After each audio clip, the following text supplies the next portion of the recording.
Desse jeito, retomando o vídeo anterior, a gente tem uma noção, então, dos 3 tipos principais de inibições que podem acontecer.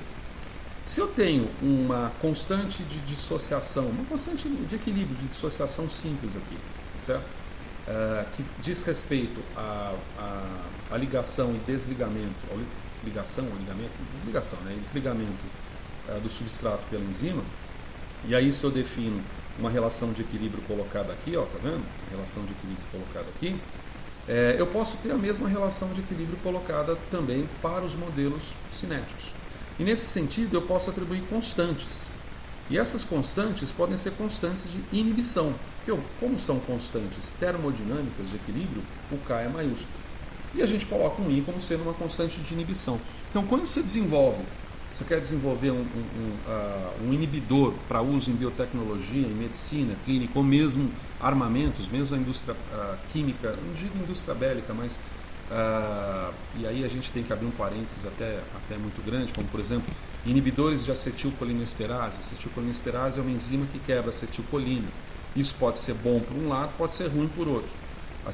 Esses inibidores estão sendo utilizados para tratamento de mal de Alzheimer, inibidores de acetilcolinesterase. Agora, por outro lado, durante a Segunda Guerra Mundial, eles foram fortemente utilizados num gás chamado Zyklon B, uma substância sólida, que em contato com a água gerava um gás chamado Zyklon B, que causa paralisia da musculatura lisa. Isso levando a os estertores, vamos dizer, de falência múltipla instantânea de vários órgãos que envolvem contrações musculares. Isso tem narrações em livros escandalosos aí sobre o nazismo a respeito desses inibidores. Então, por outro lado, você tem inibidores também que podem causar a interferência direta sobre o crescimento de pragas na lavoura. Então, é uma coisa muito ampla, certo? O que interessa no final das contas é você saber se aquela substância que está sendo desenvolvida, se ela se liga na sua enzima alvo, provocando a inibição. Então, serão perguntas a responder, né? Perguntas, não exercícios, tá? Então, perguntas a responder seria o seguinte: o composto se liga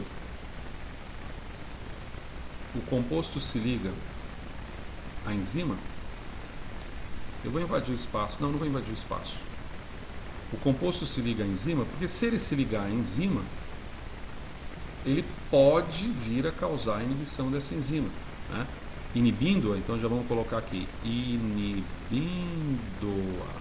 Essa seria uma primeira pergunta. Uma segunda pergunta seria: onde se liga? Isso é muito importante, porque saber onde o inibidor se liga pode estabelecer se ele é viável ou não. Se não, vejamos, um inibidor com característica competitiva, muito parecido com o substrato, vai se ligar no sítio ativo da enzima, e como nós vimos, enzimas são extremamente específicas, né, em relação à combinação com seus substratos. Então você tem um grau de especificidade. É diferente, por exemplo, de um inibidor não competitivo. Se ele se liga fora do sítio ativo, nada impede que ele possa se ligar fora do sítio ativo de um conjunto extenso de outras enzimas, gerando por aí efeitos colaterais negativos, por vezes muito severos. Não quer dizer que não existam inibidores não competitivos. Existem, eu vou ilustrar, tá bem? Mas é mais fácil, vamos dizer assim, você obter num determinado trabalho experimental o resultado de um inibidor com potencial competitivo, que aí você garante que ele vai ser específico para aquela enzima. É claro que essas especificidades não são na sua totalidade, mas elas existem em grande grau. Quando eu falo na totalidade, quando você vier a fazer um exame de glicose, qualquer que seja, você pode ter certeza que a enzima que pega aquela glicose no exame também pode pegar um outro monossacarídeo, um outro açúcar, mas numa quantidade muito menor. Respondido onde se liga, é importante você responder também com que força ele se liga, tá certo?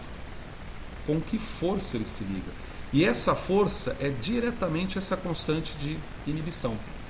Nós não vamos criar uma distinção numérica entre a constante de inibição, vamos dizer assim, no formalismo, né, no formalismo correto, matemático, da constante de inibição do modelo competitivo ou do modelo incompetitivo ou do modelo não competitivo. Só tratar que existe uma constante de inibição e ela pode ser retirada a partir daí, tá certo? E essa constante de inibição, ela está refletindo o quê? Ela está refletindo isso aqui, ó, E mais I, forma o complexo EI, que é improdutivo, não gera produto, tá certo? Não gera produto, de tal maneira que esse KI, ele pode ser representado como, ele é uma constante de dissociação, então ele pode ser representado dessa forma, tá? O que significa o quê? Se é uma constante de dissociação, quanto maior for, eu estou apontando aqui, mas não dá para ver, né? Quanto maior for o valor do KI, significa que maior é o potencial da sua dissociação da enzima. Então não é tão interessante, concorda?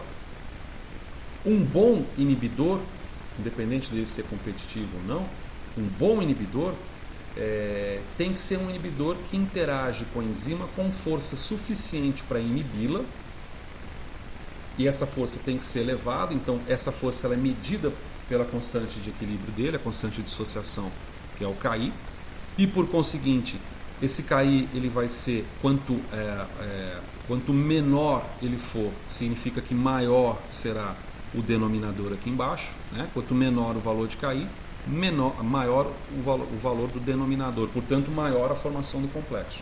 Então é interessante que você tenha valores de constante de inibição baixas, tá certo? Constante de inibição baixas. Por outro lado, não podem ser extremamente baixas, porque se for muito baixo, isso pode ser um inibidor suicida. Não existe propriamente o conceito, existe o conceito de substrato suicida, suicide substrate. Mas uma substância que se liga e não desliga mais da enzima, se aquela enzima ela for fisiológica, você impactou todo um sistema metabólico.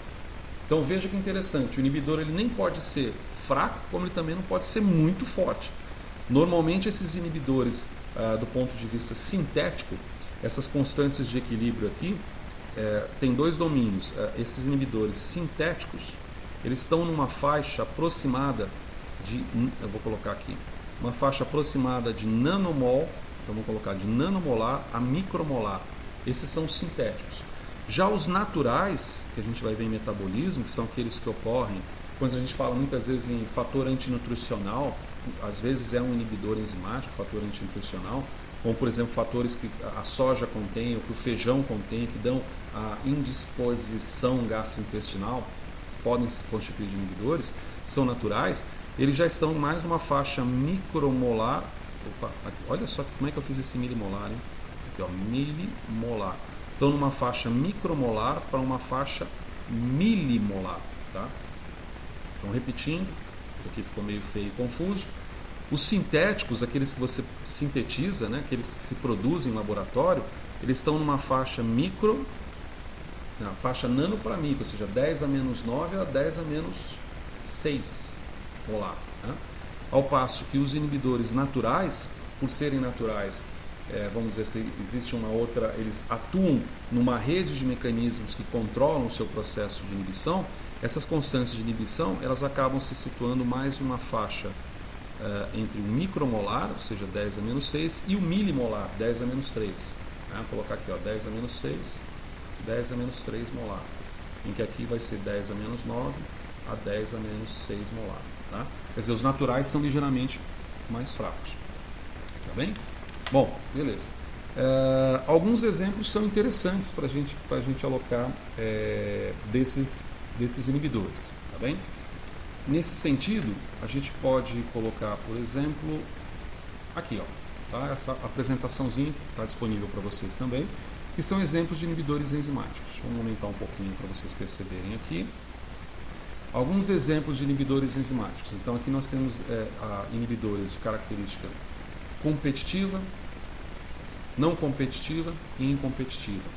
Então vejo que algumas drogas que são conhecidíssimas aqui, que eu podia fazer de um outro jeito para chamar a atenção de vocês. Vou fazer isso agora, entendeu? Acho que eu consigo fazê-lo. Deixa eu ver aqui, inibidores, vou abrir isso aqui com esse cara aqui. E, bom, consegui. Vamos para cá, deixa eu ver aqui, vamos para cá, ótimo. Então voltamos ali, tá? Alguns inibidores, como por exemplo,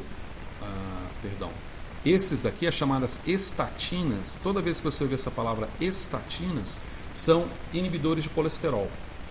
Colesterol é uma coisa que você pode comer você pode ingerir, comer, né? Você pode ingerir pela dieta, mas o grande problema do colesterol é aquele que você produz naturalmente através das suas enzimas, fundamentalmente dessa aqui, que tem um apelido muito gracioso de hidroximetilglutaril coenzima A redutase, tá? Que é uma enzima que produz, ela participa do processo de síntese de colesterol, tá? Participa do processo de síntese de colesterol. E essas drogas são utilizadas para inibir o colesterol, como aqui inclusive está demonstrando.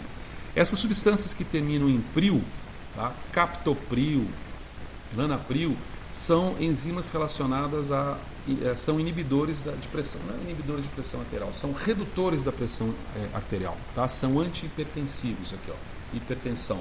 Então são todos inibidores competitivos, certo? E se você já ouviu falar em sildenafil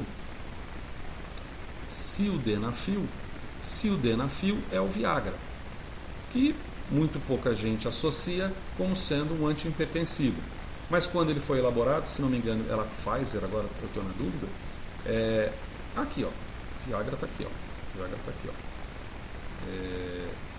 não consigo acertar, aqui, ó, ele tinha esse atributo de seguindo o captopril, né, no histórico, vamos dizer assim, da empresa, porque havia na anamnese dos pacientes o registro da melhoria da atividade sexual, ao invés dos relatos que deveriam ser preconizados ou direcionados, que seria da redução da pressão arterial. E a empresa, que não é besta nem um pouco, mudou bastante o portfólio direcionado para o sildenafil. Tá bem? Ele é um inibidor, como está aqui, ó, competitivo de uma enzima chamada fosfodiesterase. Ela é vulgarmente conhecida como PDE5, que é responsável pelo enchimento e manutenção sanguínea dos corpos cavernosos penianos. Tá? Ou vários outros tantos, ó, saquinavir, indinavir, do coquetel do HIV, relacionados ao coquetel HIV, vocês dão uma olhadinha nessa apresentação para eu não me alongar muito aqui, certo? Uns exemplos de inibidores não competitivos, quer dizer, os não competitivos não são tão legais, talvez sejam mais difíceis de terem sucesso, quando você analisa o mercado em relação à produção de inibidores competitivos e não competitivos, mas existem alguns, tá certo? Relacionados, ou seja, são aqueles inibidores que se ligam fora do sítio ativo da enzima. Tacrina também é muito famoso, ligado à cognição, hipertensão, trazodona, muito pouco solúvel inclusive, e com as suas enzimas alvos específicas. E da mesma forma, você vai ter também aqueles incompetitivos, que são mais difíceis ainda de serem produzidos, porque veja, não é um inibidor que você faz para ligar na enzima e nem um inibidor que você faz para ligar no substrato. Um inibidor que você faz na enzima, no sítio ativo ou fora do sítio ativo. É um inibidor que você faz para ligar no substrato e esse conjunto tem que ligar de uma forma correta, equilibrada, estereotáxica, não sei se esse termo é correto, estereoespacial, melhor dizendo, na enzima, sítio ativo, e com isso bloquear essa enzima. Então são mais complicados. Mas quando a gente analisa os aspectos positivos desses inibidores, a gente vê que apesar de serem complicados na sua síntese, eles têm menor efeito colateral do que aqueles que são produzidos como inibidores competitivos. Não vem ao caso a gente explicitar isso, tá bem? E aí você tem vários deles aqui, muitos relacionados a câncer prostático, tá certo? E por fim, só para ilustrar, para não me delongar muito, alguns inibidores e inativadores, tá, conhecidos como drogas ou pesticidas, e curiosamente a sua descoberta, como que eles foram descobertos. Então, por exemplo, a aspirina, que vocês sabem muito bem, é um inibidor de uma enzima chamada ciclooxigenase. A aspirina é derivada de um remédio tradicional, se não me engano, é o Salix, né? Agora, quando você olha, por exemplo, um bem famoso aqui, ó, o Viagra, como eu tinha mencionado, ele foi uma descoberta acidental, certo? Como mencionado. O lítio, carbolítio, não sei se já ouviu falar em drogas dessa natureza, é um inibidor incompetitivo, para casos bipolares, e também foi uma descoberta acidental. Então tem uma substância lá chamada carbolítio para isso. Existe uma substância muito famosa que é o ácido clavulânico, que você adquire ele, agora esqueci o nome comercial, mas você compra isso aqui em farmácia, tá? Que ele atua sobre o anel de beta-lactanos, os anéis de lactanos dessa enzima aqui, para bactérias resistentes à penicilina, e é um derivado de um produto natural. E por aí vai algumas outras tantas descobertas, tá bem? Então, com isso a gente tem pelo menos uma noção aí de onde esses inibidores competitivos, incompetitivos e não competitivos atuam.